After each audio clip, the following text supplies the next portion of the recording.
நிலவின் ஒளியில் உணர்வுகள் ஒளிகளாக வெண்ணிலா ராஜன் ஆடியோ நாவல்ஸ். சில நினைவுகள் மெதுவாக மனதை தழுவும், சில குரல்கள் இதயத்தை தொடும். அந்த குரல்களில் ஒன்றாக இன்றைய கதையை உங்களுக்கு சொல்ல வரும் நான் வானதி. வெண்ணிலா ராஜன் அவர்களின் காணுமிடம் தோறும் நின்றன் கண்ணினொளி தோன்றுதடி இந்த கதையை கேட்க இருக்கும். இந்த கதை உங்களுக்கு பிடிச்சா லைக் பண்ணுங்கள், மற்றவங்களுக்கு ஷேர் பண்ணுங்கள், உங்கள் கருத்துக்களை கமெண்ட் பாக்ஸில் கமெண்ட் பண்ணுங்கள். மேலும் இது மாதிரியான கதைகள் கேட்க வெண்ணிலா ராஜன் ஆடியோ நாவல்ஸ் யூடியூப் சேனலை சப்ஸ்கிரைப் செய்யுங்க. அத்தியாயம் 19. அந்த வேர் ஹவுஸ் பரபரப்பாக இயங்கிக் கொண்டிருந்தது. அதிதேவின் மேற்பார்வையின் கீழ் வந்த பின்னால் அவர்களுக்கு ஆர்டர்கள் அதிகரித்திருந்தன.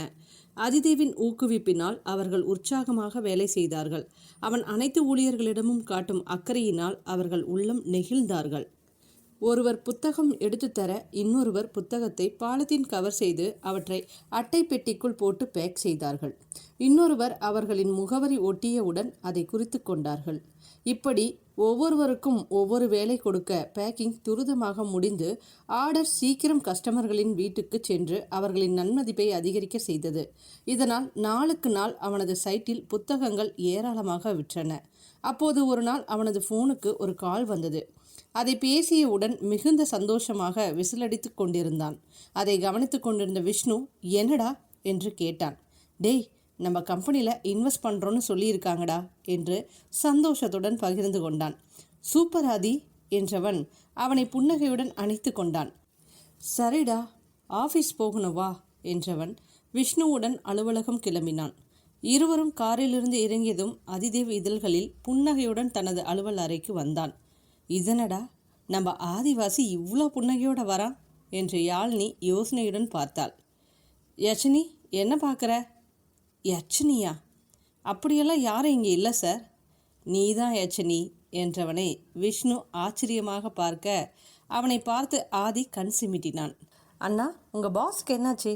அதிசயமாக கோல்கட் விளம்பரத்துக்கு வர மாதிரி வராரு. சாரோட கம்பெனியில் இன்வெஸ்ட் பண்ண ரெடியாக இருக்காங்கன்னா இப்படித்தான் இருப்பார் என்று திரும்ப விஷ்ணு கேள்வி கேட்டான். எங்களுக்கு ட்ரீட் எதுவும் இல்லையா சார் என்று யாழ்னி கேட்க, ட்ரீட்டா என்று யோசித்தவன், பார்ட்டி அரேஞ்ச் பண்ணணும். டேய், யாழ்னி கூட இருந்து பார்த்துக்கோ என்றான். இருவரும் சரி என்று தலையாட்டினார்கள். உன்னால் மேனேஜ் பண்ண முடியுதா யாழ்னி என்று அக்கறையாக விசாரித்தான். நோ ப்ராப்ளம் சார் என்றவள் ஆனா என்று ஆரம்பித்த போது தேவ் உள்ளே வந்தான். ஆதியை அந்த நேரத்தில் எதிர்பார்க்காத தேவ் திகைத்து நின்றான். வாடா தேவ் என்று ஆதி வரவேற்க அதில் சுதாரித்தவன், ஆதி எப்போ வந்த? ஏண்டா, என்கிட்ட பவர் கொடுக்க மாட்டியா? உனக்கு என் மேலே நம்பிக்கை இல்லையா என்றவனை கூர்ந்து பார்த்தவன், அப்படி இல்லடா, அவங்களுக்கு எல்லா டீட்டெயில்ஸும் தெரியும் அதான் என்று சமாதானப்படுத்தினான். ஆதி, இவங்க ஒவ்வொன்றுக்கும் ஏதோ குற்றவாளியை பார்க்குற மாதிரி என்னை விசாரிக்கிறாங்கடா என்று ஆதியிடம் தேவ் குறை கூறினான். என்ன யாழ்னி, ஏன் இப்படி பண்ணுறீங்க என்று கடுமையான குரலில் கேட்டான். சார், அது என ஆரம்பிக்க ஆதி இடையில் புகுந்து அவளை நிறுத்தினான். Enough, leave it. தேவ், நம்ம புது கம்பெனியில் இன்வெஸ்ட் பண்ணுறோன்னு சொல்லியிருக்காங்கடா, அதனால் பார்ட்டி அரேஞ்ச் பண்ண போகிறேன் என்று அறிவித்தவன், யார் இன்வெஸ்ட் பண்ணுறாங்க என்று தேவ் கேட்க, நான் உங்ககிட்ட அப்புறம் பேசுகிறேன்டா, கொஞ்சம் ஒர்க் இருக்குது என்று கத்தரித்தான். சரி என்பது போல் தலையாட்டியவன் அவ்விடத்தை விட்டு அகன்றான்.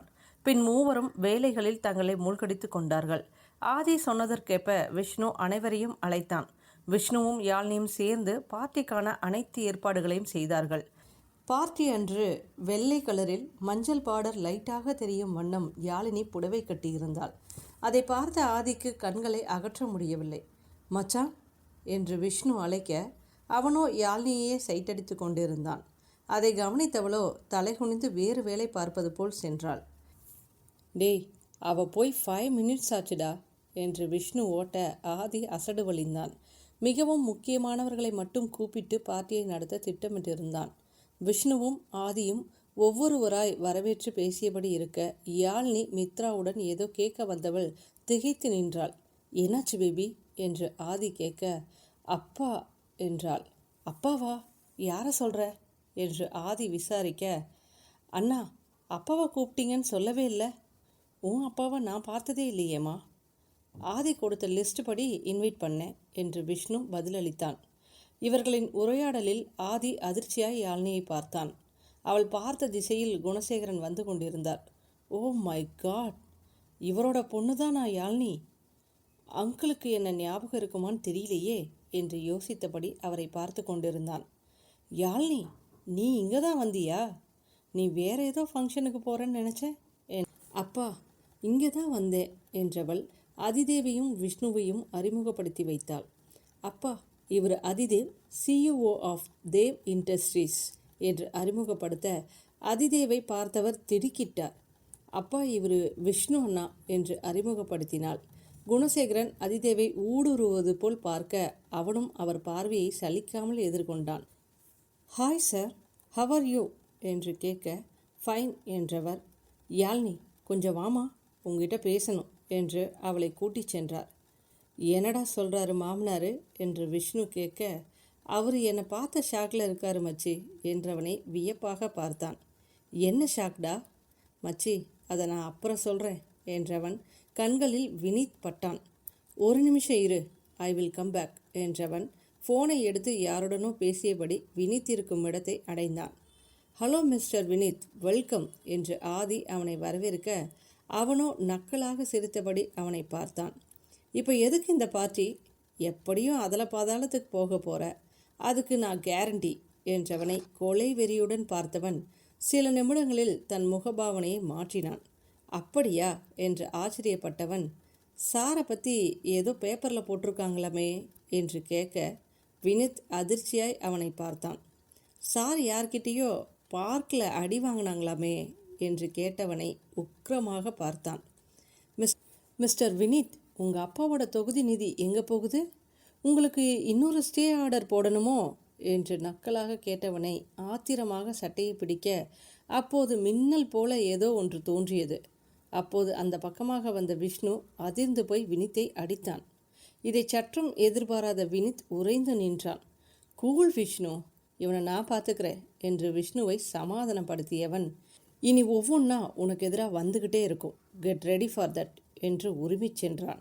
ஏற்கனவே ஆதியின் செயலில் கோபத்தில் இருந்தவன் விஷ்ணு அடித்தவுடன் ஆத்திரத்தின் உச்சிக்கு சென்றான். டேய், இதுக்கு நான் பழி வாங்காமல் விட போகிறதில்ல என்று யோசித்தவனின் கண்களில் யாழினி தென்பட்டாள். அவளை பார்த்ததும் இரையை கண்ட நரியைப் போல அவன் கண்கள் பளபளத்தது. சிறிது நேரம் யோசித்தவன் அங்கிருந்த பேரரிடம் பணத்தை கொடுத்தான். இதற்கிடையில் மித்ராவை கண்களால் பருகி கொண்டிருந்த விஷ்ணு அவளை பின்தொடர்ந்தான். விஷ்ணு, என்ன பண்ணுறீங்க? ஏன் என் பின்னாடியே வரீங்க? நான் என்னென்னவோ பண்ணுவேன், அதை பற்றி பேசாத என்றவன் அவளை நிறுத்தி மேலும் கீழுமாக பார்த்து, அப்படியே கருப்பு வானவில் மாதிரி இருக்க தெரியுமா? என்னது கருப்பு வானவில்லா? கலர்ஃபுல்லாக இருந்தால் தான் அது வானவில் என்று அவனை முறைத்தாள். ஹஹஹ பேபி, உன்னோட சாரி கருப்பு, அதை உடுத்திய நீயும் சிகப்பு, நீ இல்லாமல் நான் இருந்தால் என் லைஃப் ஆகுமே வெறுப்பு என்று அவன் வசனம் பேச மித்ரா விழிகளை விரித்தாள். என்ன பேபி அப்படி பார்க்குற? யார்கிட்ட இருந்து இப்படி உளர கற்றுக்கிட்டீங்கன்னு யோசிக்கிறேன் என்று அவள் ஓட்டியதில் விஷ்ணு மித்ராவை துரத்தி கொண்டு ஓட ஆரம்பித்தான். யாழினி மித்ராவை தேடிக்கொண்டு வந்தவள் அவர்கள் இருவரையும் பார்த்ததும் அங்கிருந்து நழுவி கூட்டம் அதிகம் இல்லாத இடமாக பார்த்து அமர்ந்து கொண்டாள். அவளுக்கு குணசேகர் ஆதியை பார்த்ததும் திகைத்த தோற்றம் ஞாபகம் வந்தது. அதிதேவும் மேற்கொண்டு அவளை கேள்விகள் கேட்காமல் ஆச்சரியப்படுத்தினான்.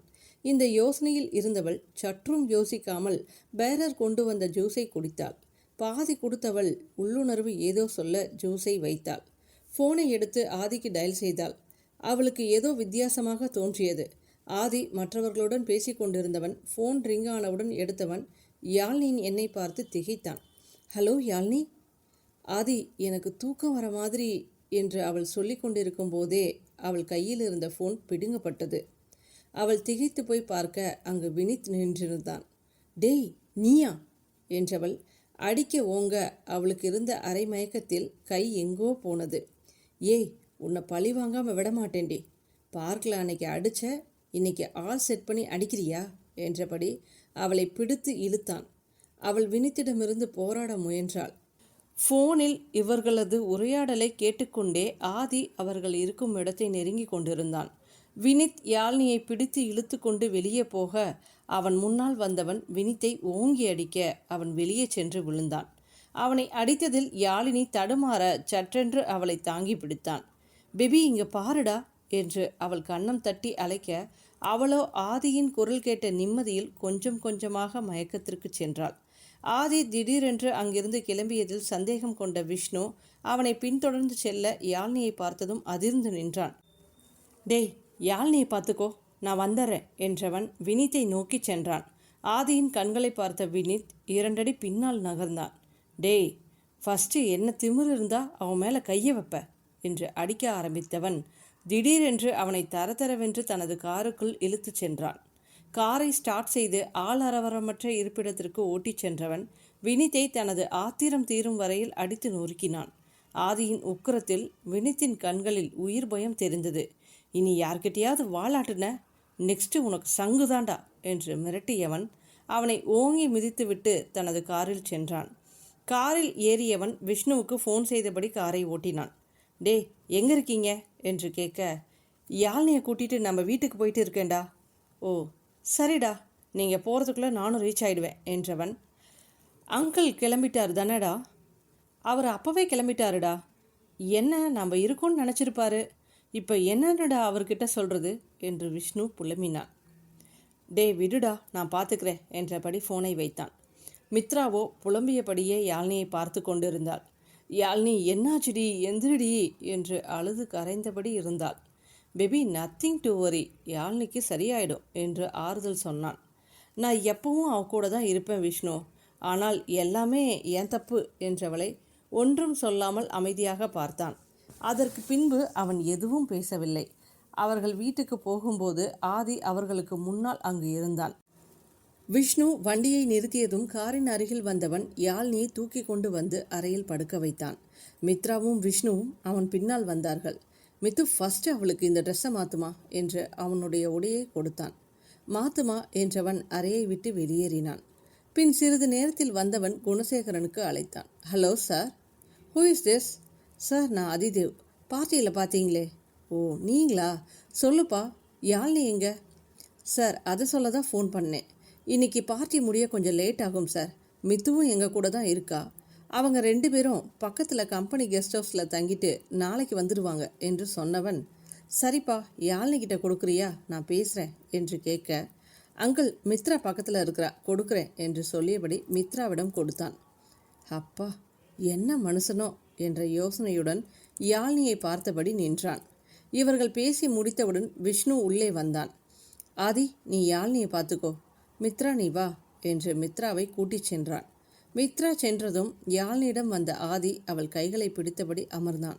திடீரென்று அவளுடைய முனகல் ஒலி கேட்க அதில் சிலிர்த்த ஆதி அவளை தனது நெஞ்சோடு அணைத்து கொண்டான்.